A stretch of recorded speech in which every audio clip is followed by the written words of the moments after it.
নমস্কার বন্ধুরা, কেমন আছেন সবাই? আশা করি সবাই খুব ভালো আছেন, সুস্থ আছেন, আনন্দে আছেন। আপনাদের সবাইকে আমার চ্যানেলে স্বাগত জানাই। আজ আমি আপনাদের পড়ে শোনাব আশাপূর্ণা দেবীর লেখা গল্প সীমারেখার সীমা।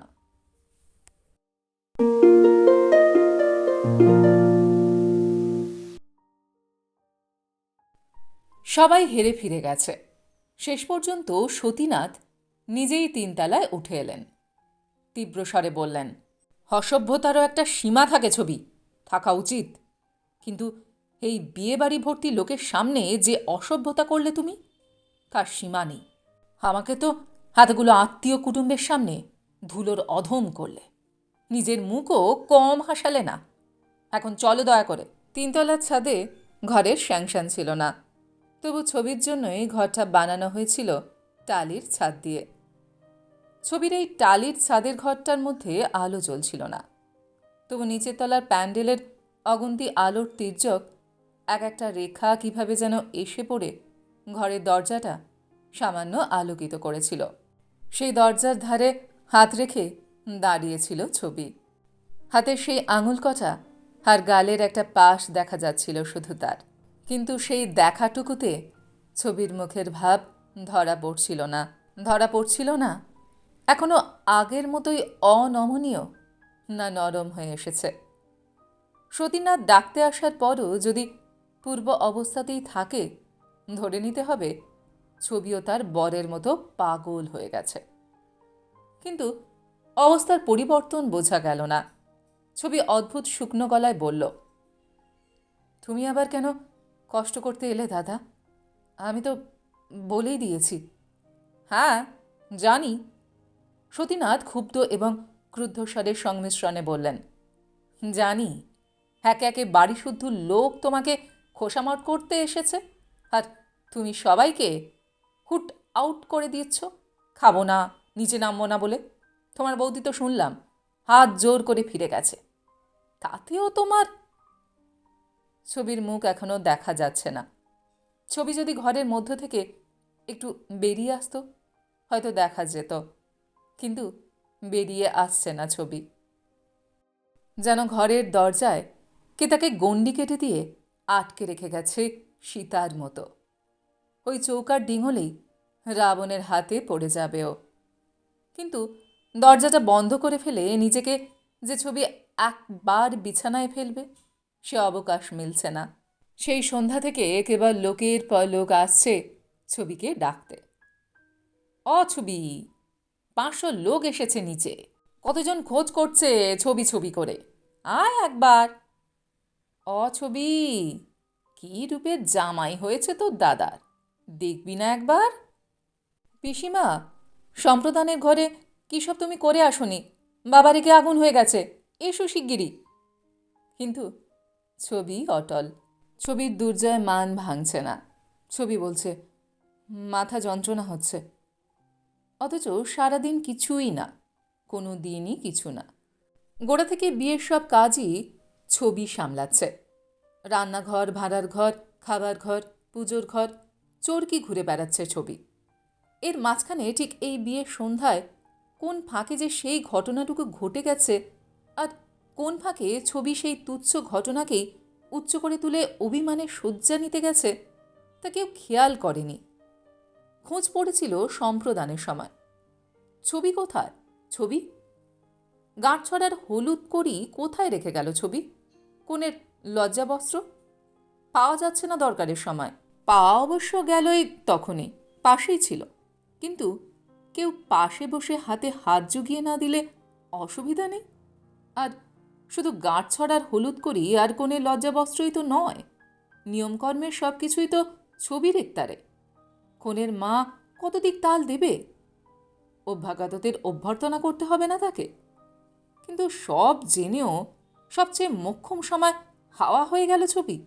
ছি ছি, ধমক খাওয়া বরকে সোহাগ করতে গেল আর কি। কিন্তু এইটাই কি তার সময়? পাগল ছাগল মানুষ আবার কি করবে? তাকে ঘুমের ওষুধ খাইয়ে রেখে নিশ্চিন্ত হয়ে নেমে আয়।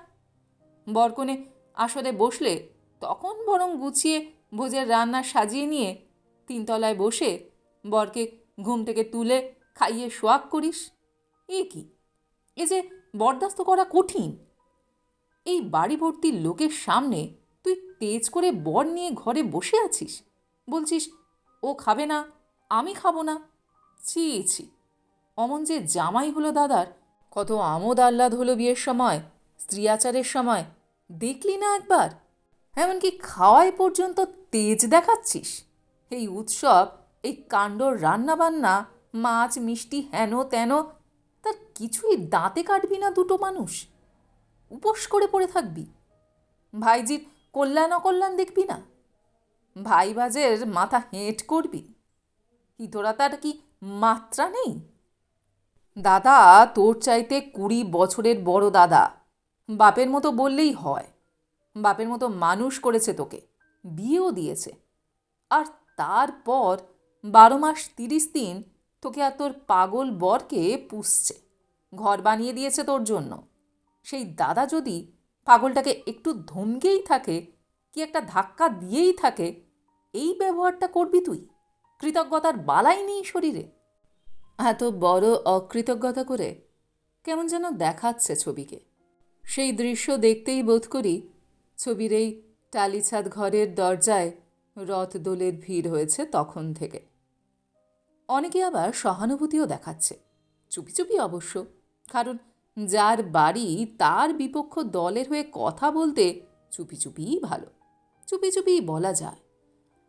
আহা, বলা যায়, মরে যাই, ছোট ভগ্নিপতিটা পাগল ছাগল মানুষ, বোঝে না বলেই না অমন একটা কাজ করে ফেলেছিল, তার জন্য তুমি একটা বিজ্ঞ বিচক্ষণ ব্যক্তি তোমারই মেয়ের বিয়ে দিতে বসেছ, সেই শুভদিনে তাকে ঘাড় ধাক্কা দিয়ে ফেলে দিলে। বোনটা কারে পড়ে তোমার কাছে পড়ে আছে বলেই না এমনটা পারলে। পয়সাওয়ালা ভাগ্যিমানী বোন হলে পারতে। কিন্তু নিচে নেমে গিয়ে তারাই আবার রেগে আটখানা হয়ে উল্টো গাইতে বসেছে। না, বসবে কেন? তারা কি খ্রিস্ট না শ্রী চৈতন্য যে রাগ নেই শরীরে? ওই সহানুভূতির উত্তরে ছবি যদি চোখের জল না ফেলে, যদি বলে এসব কথা আমার ভালো লাগছে না, আপনারা নিচে যান, তাহলে খ্রিস্ট চৈতন্যরও রাগ হতো এতে। কিন্তু এসব তো সন্ধ্যালীলা, রাত্রে, অনেকটা রাত্রে, যখন বাইরের লোক বিদায় নিয়েছে, বাড়ির লোকেরা শুধু খেতে বাকি, যখন সতীনা তার জামাইয়ের রূপে গুণে মোহিত এবং নিজের ক্যাপাসিটির আহ্লাদে ভরপুর, তখন হঠাৎ প্রশ্ন করলেন, ক্ষিতীশ খেয়েছে? তখনই বোধ করি মনে পড়ল অসভ্যের মতো একটা ঝাড়নের উপর এক রাশ লুচি মিষ্টি চপ ফ্রাই নিয়ে আসরের মাঝখানে খেতে বসেছে দেখে ক্ষিতীশকে তিনি প্রচণ্ড একটা ধমক দিয়ে ঘাড় ধরে বার করে দিয়েছিলেন আসর থেকে। কাজটা একটু গর্হিত হয়েছিল, অস্বীকার করছেন না সতীনাথ, কিন্তু তাঁরও তো রক্ত মাংসের শরীর। সেইমাত্র বর আর বরযাত্রীর দল এসে আসরে বসেছে এবং সতীনাথ কন্যাদান করবেন বলে তখনও অভুক্ত রয়েছেন। সেই উদ্বেগে অধীর, উৎকণ্ঠায় চঞ্চল আর আশঙ্কায় থরথর সঙ্গীন সময়ে ওই কুৎসিত বিভৎস দৃশ্য সহ্য করা কি সহজ? সহ্য করতে পারেননি সতীনাথ, কিন্তু পাগলটা যে তাতে অপমানে খান খান হবে তাও আশঙ্কা করেননি। ঘুরে গিয়ে আবার হালুইকরদের কাছে গিয়ে বসবে, এই রকমই একটা আন্দাজ ছিল। জানতে পারলেন ছবির অনুপস্থিতিতে। ছবি বিহনে শুধু তো তিনিই অসুবিধায় পড়েননি, সারা বাড়িতেই নানা বিশৃঙ্খলা দেখা দিয়েছে, আর ছবি ছবি রব পড়ে গেছে। সেই সময় বড়শালী ওই দানের আসরেই কারণটা উদ্ঘাটিত করে ফেললেন। কি জানি ভাই, শুনছি তুমি নাকি কখন তোমার বোনাইকে যাচ্ছে তাই করেছ, ঘাড়ে ধাক্কা দিয়েছ, তাই বোন তোমার মনের দুঃখে বর নিয়ে নিজের কুঠুরিতে গিয়ে বসে আছে, সেই অবধি নামেনি। বোনাইটি বুঝি হালুইকরদের কাছে তম্বিগম্বি করে এক পটলা খাওয়ার জোগাড় করেছিল। সেসব উঠোনে, দালানে, সিঁড়িতে ছড়াছড়ি কাণ্ড, রাগ করে ছুঁড়ে ছুঁড়ে ছড়িয়ে ফেলে দিয়ে গেছে। তাও না হয় পাগল? বোন তো তোমার পাগল নয়। এই যুক্তিপূর্ণ প্রশ্নে তখন সতীনাথও রাগে পাগল হয়ে উঠেছিলেন। নেহাত দানের আসনে বসে, তাই উচিত ব্যবস্থা করতে পারেননি। কিন্তু এখন মনের মধ্যে উদারতা সুর বাজছে। এখন প্রশ্ন করা যায়, ক্ষিতীশ খেয়েছে? অনুকূল উত্তর পেলেন না। শুনলেন সন্ধ্যা থেকে না হোক 50 জন গিয়ে সেধেছে ছবিকে বিয়ে দেখতে, 5 জনের কাছে এসে বসতে, পংক্তিতে বসে খেতে। পাহাড়ের মতো অচল হয়ে বসে আছে ছবি। নামানো যায়নি তাকে। এহেন অসভ্যতার কাহিনীটা আবার সবটাই শুনলেন স্ত্রীর মুখে। তারপরেও আর মনের মধ্যে হুদার রাগিনী বাঁচতে থাকবে এ আশা করা চলে না। তেরে উঠে গেলেন 3 তলায়। বললেন, না হয় হাত জোড়ই করছি, একবার আমাদের সঙ্গে খেতে বসবে চলো। ছবির কি গলা কাঁপল? না সতীনাথের মনের ভ্রম? বোধহয় ভ্রমই। ছবি তো খুব পরিষ্কার গলায় বলছে, এসব কেন বলছো দাদা? আমি তো বলছি আমার খাবার ক্ষমতা নেই, খেতে পারবো না, মাথার যন্ত্রণা হচ্ছে। সতীনাথের সেই এক পোটলা খাবারের বীভৎস দৃশ্যের কথা স্মরণ এলো। সঙ্গে সঙ্গে আরেকটা কথা, পাগল হোক ছাগল হোক স্বামী। নরম গলায় বললেন, বেশ তো, পারিস না পারিস বসবি আয় একবার। ক্ষিতীশের খাবারটা ওপরে পাঠিয়ে দিতে বলছি, ওকে খাইয়ে চলে আয়। ছবি তেমনি নিষ্কম্প দাঁড়িয়ে দাঁড়িয়ে বলল, ও খাবে না দাদা। আবার ধৈর্যচ্যুতি ঘটল, আর সেটাও আশ্চর্যের নয়। সতীনাথ নেমে এলেন শুধু কড়া গলায় একটি মন্তব্য করে, বেঈমান হলে এই রকমই হয় বটে। আর তার সঙ্গে সঙ্গেই অমল উঠে এলো। শেষ পরিবেশনের দায়িত্ব নিয়েছে সে, অথচ সামান্য একটা মেয়ের ধনুক ভাঙা পণে অকারণ ঘড়ির কাঁটা 12টার ঘর থেকে ফের 1টায় গিয়ে পড়ল। সে এদের আত্মীয় নয়, কিছু নয়, পাড়ার লোক মাত্র। তার এত দায়িত্ব মাথায় নেবার কোনো কারণ নেই, তবু নিয়েছে, স্বভাবে নিয়েছে। কিন্তু আর রাত হলে তার নিজের বাড়ির লোক কি বলবে? সিঁড়িতে সতীনাথের সঙ্গে প্রায় ধাক্কা। সতীনাথ একবার তাকিয়ে দেখলেন, ক্ষুব্ধ ব্যঙ্গে তীক্ষ্ণ হয়ে উঠলেন, ও তুমি বুঝি বাকি ছিলে? নেমে গেলেন। পাড়ার ছেলে, চিরকালে চেনা জানা, অবাক কিছু হলেন না, তবে আশাও রাখলেন না। অমলও রাখেনি। অমলের কিছুই শুনতে বাকি নেই ঘটনা থেকে মন্তব্য, তাই অমল ভরসা রাখেনি নিজের ওপর। তবু তার একবার দেখবার কৌতূহল হচ্ছিল, অতখানি অনমনীয় হলে দেখতে কেমন লাগে ছবিকে। বোধ করি দেখতে ইচ্ছে হচ্ছিল অমলের। ছবি তখন আস্তে দরজাটা বন্ধ করছিল, হয়তো ভাবছিল এইবার একটু শুয়ে পড়তে পারি। অমলকে দেখে হাতটা থামালো। দরজা আধখানা বন্ধই রইল। অমল ভাবল, ফস করে কি একটা দেশলাই কাঠি জ্বালব, দেখব মুখটা কেমন দেখাচ্ছে ওর। তা জ্বালালো না, বলল, আলোটা জ্বালো না। ছবি আগের মতোই শুকনো গলায় বললে, কি দরকার? দরকার অবশ্য নেই, কিন্তু তোমাকে কেমন যেন ভৌতিক ভৌতিক লাগছে, তাই। ছবি প্রতিবাদ করল না, চাঞ্চল্য প্রকাশ করল না। কৈশোর স্মৃতির মর্যাদা রক্ষা করতে এই কৌতুক কথায় হেসেও উঠল না। ছবি শুধু ছবির মতোই দাঁড়িয়ে রইল সেই ছায়া ছায়া অন্ধকারে। অমল ছবির ঘরের ভেতরটা দেখতে পাচ্ছিল না। হাত ভেজানো দরজায় হাত রেখে দাঁড়িয়েছিল ছবি, তাই অমল ঘরের মধ্যেটায় একবার চোখ ফেলবার বৃথা চেষ্টা করে বলল, ক্ষিতীশবাবু ঘুমোচ্ছেন? এখন ছবি অকারণ যেন একটু হাসল, বলল, হ্যাঁ। শুনলাম সতীনাথদা ওকে ইয়ে করেছেন, কিন্তু ছবি, তবু এতটা না করলেও পারতে তুমি। শুনে শুনে এত লজ্জা করছিল। ছবি এবার স্পষ্টই হেসে উঠল। আর আরও একবার মনে হলো অমলের, সত্যি ছবিকে যেন ভৌতিক ভৌতিক দেখাচ্ছে, হাসিটা পর্যন্ত। হাসির সঙ্গে বলল ছবি, আমার নির্লজ্জতায় তুমি হঠাৎ লজ্জা পেতে গেলে কেন অমল? অমল কি সত্যি দেশলাই কাঠি জ্বালাবে? দেখবে শুধু নির্লজ্জই নয়, নিতান্ত নিষ্ঠুর এই ছবির মুখটা কেমন দেখতে লাগছে? অন্ধকারে ছায় ঢাকা ছবিকে যেন চিনতে কষ্ট হচ্ছে। ছবির দাদা ঠকেছিল, না বুঝে ছবিকে একটা মাথা খারাপ ছেলের সঙ্গে বিয়ে দিয়েছিল। তবু ছবি কোনোদিন দাদার নামে অভিযোগ করেনি। ছবির ভাসুর পাগল ভাই আর ভাদ্রবউকে এখানে চালান করে দিয়েছিল। তার জন্য ছবি গাল দেয়নি তাদের। ছবি অমলের কাপুরুষতাকে ধিক্কার দেয়নি কোনোদিন। সহজ স্বাভাবিকভাবে ছবি কাজকর্ম করেছে।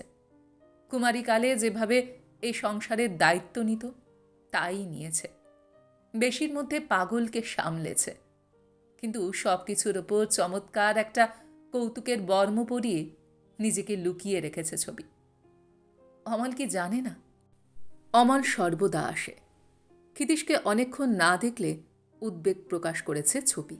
সেও হাসির ছলে গল্প করতে করতে সহসা উঠে পড়ে বলেছে, এই সেরেছে। অনেকক্ষণ যেন আমার নিধিটিকে দেখিনি মনে হচ্ছে। যাই দেখি আবার বৈরাগী হয়ে চলে গেল কিনা। বলেছে, কটা বাঁচল? উমা, তাই তো, মেঘে মেঘে বেশ বেলা হয়ে গেছে। দেখি আবার প্রভু নিজেই রান্নাঘরে ঢুকে হাঁড়ি খাচ্ছেন কিনা।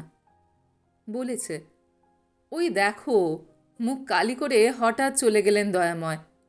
আমরা জমিয়ে গল্প করছি, প্রাণে সহ্য হলো না। চললাম বাবা, নচেত ভোলানাথ রুদ্র হয়ে বসে থাকবেন। পাগলের পাগল জনচিত আচরণে যদি কেউ হাসি ঠাট্টা বা বিরক্তি প্রকাশ করেছে, কোনোদিন রাগ করতে দেখা যায়নি ছবিকে। তাদের সঙ্গে সুর মিলিয়ে বলেছে, বলো বাবা, তোমরাই সবাই মিলে একটু বলো, আমার কিছু কাজ কমুক। জামাইবাবু বলে সমীহ না করে প্রহারেণ ধনঞ্জয় করলে উপকার হয় ওর। হেসে হেসেই বলেছে, অথচ আজ বরের ওইটুকু সত্যিকারের অপমানেই ভোল বদলে গেল ছবির। সতীনাথের স্ত্রীর কথাই তাহলে সত্যি বলে ধরতে হবে? ভাবতে হবে হিংসের জ্বালায় সামান্য একটু ছুতো পেয়ে এমনটা করেছে ছবি। দাদার মেয়ের এত ভালো বিয়ে হলো, এমন সুন্দর বর হলো, এতে বুক ফেটে যাচ্ছে তার। ছবির সম্পর্কে এমন কথা ভাবা যায় না, কিন্তু নিজেই ভাবাচ্ছে ছবি। এই অশোভন আচরণ আর বিসদৃশ্য ব্যবহারের মধ্য দিয়ে ভাবিয়ে ছাড়ছে। ঈর্ষাই, নইলে কবে এমন প্রতিভক্তি ছিল ছবির? বরং তার বৌদি বলেছেন, স্বামী পাগল বলে এতটুকু দুঃখ আছে ছবির, তা বোঝাও যায় না। কি অদ্ভুত অটুট মন বাবা! ছবির সেই অটুট মন টুটো ফুটো হয়ে গেছে, অতএব হিংসার জ্বালাতেই। কিন্তু অমল এসব চিন্তার ওঠাপড়া প্রকাশ করল না, শুধু বলল, তুমি বড় নিষ্ঠুর ছবি। ছবি বলল, আজ জানলে? তারপর বলল, কিন্তু তুমি শুধু কেন এলে বলো দেখি? খাওয়ার জন্য ডাকতে নাকি? অমল আহত দৃষ্টি তুলে আরেকবার চেষ্টা করল ছবিকে দেখতে। তারপর বলল, না, তোমাকে ডাকতে আসি এত দুঃসাহস নেই। ভাবছিলাম ক্ষিতীশবাবুকে খেতে না দিয়ে আটকে রেখে দাদাকে আর কতটুকু শাস্তি দিতে পারলে। শুধু ওই বেচারি ভদ্রলোককেই জব্দ করলে। খুব উৎসাহ করে আমায় বলেছিলে তুমি আমায় পরিবেশন করে খাওয়াবে, বুঝলে? এরা ভালো করে দেবে না। কথা শেষ করে হাসল একটু অমল। বলল, অবশ্য এরা বলেনি, বলেছিলেন শালারা। ছবির কি এতক্ষণ উপোস করে থেকে গলাটা বেশি শুকিয়ে গেছে, নাকি এতক্ষণকার অশোভন আচরণের অনুতাপে? নইলে গলাটা তো বেশ সুরেলাই ছিল ছবির। ছিল, এখন নেই। এখন সেই শুকনো গলাতেই বলে ছবি, তা তোমার পরিবেশনের অপেক্ষা তো রাখিনি। নিজেই তো। থাক ছবি সেসব কথায়। তুমি খাও না খাও, ওকে একটু তুলে দাও, আমার সত্য রক্ষা করি। ছবি তার কৈশোর স্মৃতির মর্যাদাকে একেবারে ধূলিসাৎ করল। ছবি তেমনই স্থির দাঁড়িয়ে থেকে বলল, ও খাবে না। ছবি, বাস্তবে কি তুমি যৎপরনাস্তি অসভ্যতা করছো? সবেরই সীমা থাকা দরকার। আজ রাগ করে খেতে দেবে না তুমি ওকে? কাল তো দিতে হবে, তখন? ছবি এবার হেসে উঠল, সত্যিকারের হেসে উঠল, শব্দ করে বলল, কালও খাবে না অমল, কাল না, পরশু না, কোনো দিন না। অমল এই সাধারণ রাগের কথায় এমন ভয় পেল কেন? ছবিকে কি সত্যি ভৌতিক মনে হলো অমলের ওই হাসি শুনে? তাই অমল হঠাৎ ছবি বলে অমন আর্তনাদ করে উঠল। ছবি হে ডাকের উত্তর দিল না, ছবি নড়লও না। আর ছবির সেই অনর মূর্তিটার দিকে চেয়ে অমল হঠাৎ বহুকালের ভুলে যাওয়া একটা বোকামি করে বসল। একেবারে কাছে সরে এসে ছবির সেই কপার ধরে থাকা হাতটা চেপে ধরল জোরে। বলল, ছবি, আলো জ্বালাও। ছবি আস্তে হাতটা ছাড়িয়ে নিল, বলল, কি হবে? আমি দেখব? দেখবার কিছু নেই অমল। ছবি, নিজেকে এত নির্ভুল মনে করো না। দরজা ছাড়ো, আমায় দেখতে দাও। ছবি তবু সরে গেল না, শুধু স্বরটা দৃঢ় করল, সত্যি দেখবার কিছু নেই অমল। অমলও কি ভৌতিক হয়ে গেছে? অমলকেই বা অমন দেখাচ্ছে কেন? অমল কি ভুলে গেছে তার এই দীর্ঘ অনুপস্থিতিতে নিচের লোকেরা কি ভাবছে? ওদের কৈশোর ইতিহাস কি তাদের কারোর মনে নেই? অনেকক্ষণ পরে বোধ হয় অমলের মনে পড়ল নিচের তলায় একটা জগৎ আছে, তাকে নামতে হবে। তাই বলল, ছবি, এটা কি করে হলো? ছবি বিচিত্র একটা স্বরে বলল, পাগলের পাকলামি আর কি। শালা আমায় খেতে দিল না বলে নিজের মাথাতে কিল বসাতে বসল। ছবি, তুমি কি পাথরের? হয়তো তাই। ছবি, নিচে গিয়ে ওদের কি বলবো? কিছুই না অমল, দোহাই তোমার। বরকনে বাসরে বসেছে, ওদের এই রাতটাকে ধ্বংস করে দিও না। ছবি, কি করে পারছ? পারতে তো হবেই অমল, সীমারেখাটা ভুললে চলবে কেন? ওদের এই আহ্লাদের সময় কি আমি আমার... সারা রাত এভাবে থাকবে তুমি? না, শোবো, বড্ড ঘুম পেয়েছে, মনে হচ্ছে পড়ে যাব। অভদ্র আর অসভ্য ছবি হঠাৎ অমলের মুখের সামনে দরজাটা বন্ধ করে দিল। খুট করে একটা শব্দ হলো, ছিটকিনির শব্দ। হ্যাঁ, দরজাটা বন্ধ না করে আর পারছে না ছবি। সতীনাথের কথাটাই এখন ঠিক মনে হচ্ছে ওর। সব কিছুরই মাত্রা থাকে, থাকা উচিত। কয়েক ঘন্টা এই ঠান্ডা ঠান্ডা অন্ধকারের মধ্যে ডুবে থাকতে পেলে আবার ছবি শক্তি সংগ্রহ করতে পারবে। আবার কাল সকালে স্বাভাবিক ছন্দে নিচে নেমে গিয়ে সহজ গলায় বলতে পারবে, কাল বিয়ের গোলমালের মধ্যে তোমাদের আর ব্যস্ত করিনি, কিন্তু আর বোধহয় না করলে চলবে না। এসে দেখো এবার, যা করবার তোমাদেরই তো করতে হবে।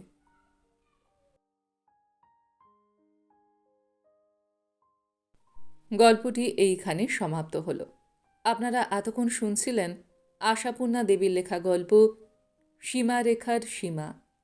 গল্পটি আপনাদের কেমন লাগলো বা আমার গল্প পাঠ আপনাদের কেমন লাগলো কমেন্ট সেকশনে অবশ্যই লিখে জানান। যদি আমার গল্প পাঠ আপনাদের ভালো লেগে থাকে তাহলে আশা করব লাইক শেয়ার অবশ্যই করবেন। আর এই ধরনের সুন্দর সুন্দর কাহিনী আরও শুনবার জন্য আমার চ্যানেলটিকে সাবস্ক্রাইব করতে ভুলবেন না কিন্তু। তবে আজ এই পর্যন্ত। আমি খুব তাড়াতাড়ি আবারও অন্য কোনো কাহিনী নিয়ে আপনাদের কাছে চলে আসছি। সবাই খুব ভালো থাকবেন, সুস্থ থাকবেন, আনন্দে থাকবেন।